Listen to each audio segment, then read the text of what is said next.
पेड़ों से पत्ते गिरने का तो मौसम होता है, पर कहते हैं ना दोस्तों, किसी की नज़रों से गिरने का कोई मौसम नहीं होता।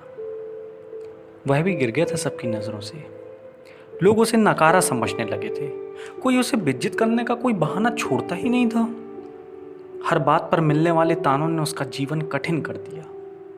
न्यूटन की गति का तीसरा नियम साइंस में ही नहीं, बल्कि जिंदगी में भी एक महत्वपूर्ण सत्य है। जब वह लोगों से ज्यादा परेशान हो गया तो उसने लोगों को ही परेशान करना शुरू कर दिया। वह लोगों को सताने लगा। दिन भर अपने आवारा साथियों के साथ घूमता और रात में लोगों को लूटता। यही उसकी दिनचर्या बन गई थी।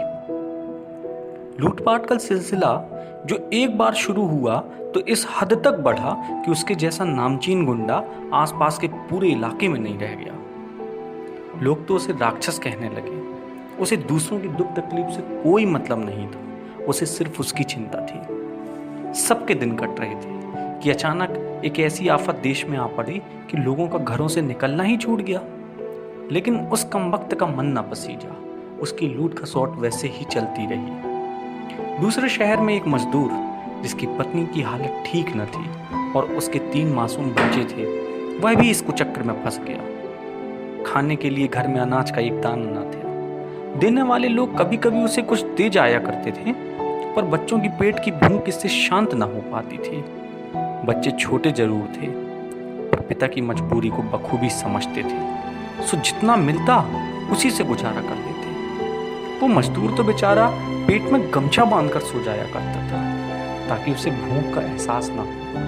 वह खुद तो भूख से भूखा मर सकता था, पर भला परिवार को इस हालत में कैसे देखता। तो बीमार पत्नी और बच्चों को लेकर पैदल ही गांव की ओर निकल पड़ा। 3 दिन लगातार झुलसती हुई गर्मी में चलने के बाद आखिरकार उसकी पत्नी की तबीयत बिगड़ गई। वह बेहोश हो गई और उसके हाथ पैर ठंडे पड़ने लगे। वो मजदूर घबरा गया। माँ की ऐसी हालत देखकर बच्चे बिलखने लगे। मजदूर भगवान को मनाने लगा। उसने अपनी पत्नी के मुंह पर पानी के छींटे मारे और हाथ पैर की मालिश करने लगी। एक बूढ़ी महिला ने भी उसकी मदद की।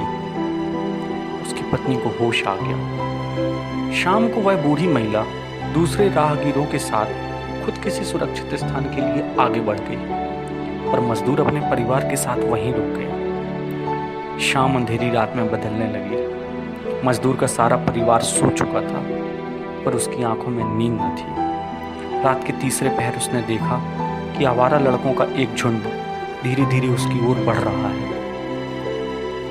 यह झुंड उसी नामचीन गुंडे का था जिसकी दहशत सारे शहर में थी।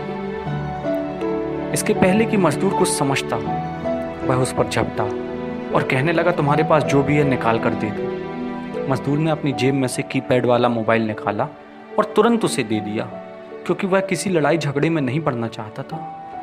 पर वह हैवान भला कहाँ इससे संतुष्ट होने वाला था।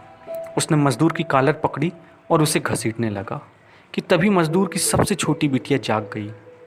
वो इस झगड़े को समझ न सकी। उसने अपने पिता से कहा, बापू, मुझे भूख लगी है। मैंने कल आधी रोटी खाई थी। तुमने मुझे कल से कुछ नहीं खिलाया। माँ भी बात नहीं करती। मजदूर रोने लगा। उसने गुंडे से कहा कि मेरे बच्चे भूख से बिलख रहे हैं, फिर भी तुम मेरे साथ ऐसा बर्ताव करते हो। तुम्हें पैसा मांगते क्या ईश्वर से डर नहीं लगता? भगवान तुम्हें इसका कठोर दंड देंगे। मजदूर के ऐसे ताने सुनकर उसे कोई फर्क पड़ा हो, ऐसा नहीं है, क्योंकि वह ऐसे ताने ही तो सुन सुनकर बड़ा हुआ था। हाँ, मगर उस मासूम बच्ची का चेहरा उसकी आंखों के सामने बार बार घूमने लगा। वह सोचने लगा, इस निर्दोष को भला किस बात की इतनी सजा। लड़की में उसे अपनी बेटी का चेहरा दिखाई देने लगा। उसके पैरों के छाले देखकर तो जैसे उसके जिगर में ही घाव से हो गए हों। उसने जल्दी से अपनी जेब में हाथ डाला और बिना कुछ सोचे 5,000 रुपये मजदूर के हाथ में रख दिए और कहा, बच्चों को पेट भर खाना खिला देना, कोई साधन बना कर ले जाना, पैदल चलाकर इन मासूमों की जान मत लो। मजदूर की आंखें फटी की फटी रह गईं। उसने तुरंत उस आदमी के पैर पकड़ लिए और कहने लगा कि आपने मेरे परिवार का जीवन बचा लिया। आप तो हमारे देवता हैं। उसकी पत्नी भी उसके पैरों पर गिर पड़ी। सब एक साथ रोने लगे।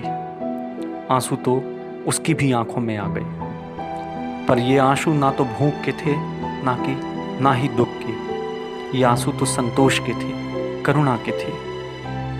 अपने लिए गालियां तो उसने सारी दुनिया से सुनी थी, पर कोई उसे अपना देवता कहेगा यह उसके लिए स्वप्न ही था। उसने जल्दी से अपने आंसू पोंछे और उस परिवार की मदद करके उसी अंधेरे में अपने झुंड के साथ गुम गया।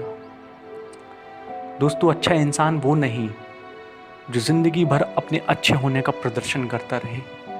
अच्छा इंसान तो वो है जो किसी व्यक्ति की जिंदगी बचा ले जाए। हम सब में अच्छाई छुपी हुई है जो वक्त पड़ने पर बाहर निकल कर आती है दोस्तों। और अगर वो वक्त कभी है तो वो अभी है। हमारे चारों ओर न जाने ऐसे कितने परिवार हैं जो भूख से तड़प रहे हैं। अगर हम अपनी अच्छाई का प्रदर्शन करके अगर उन्हें एक वक्त का खाना भी दे पाए तो न जाने हम कितने परिवारों का जीवन बचा लेंगे।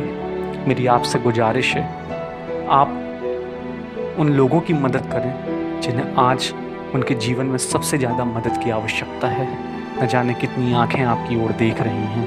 मैं आशा करता हूँ हम सब अनेकों परिवारों की रक्षा करेंगे और असीम संतोष को प्राप्त करेंगे।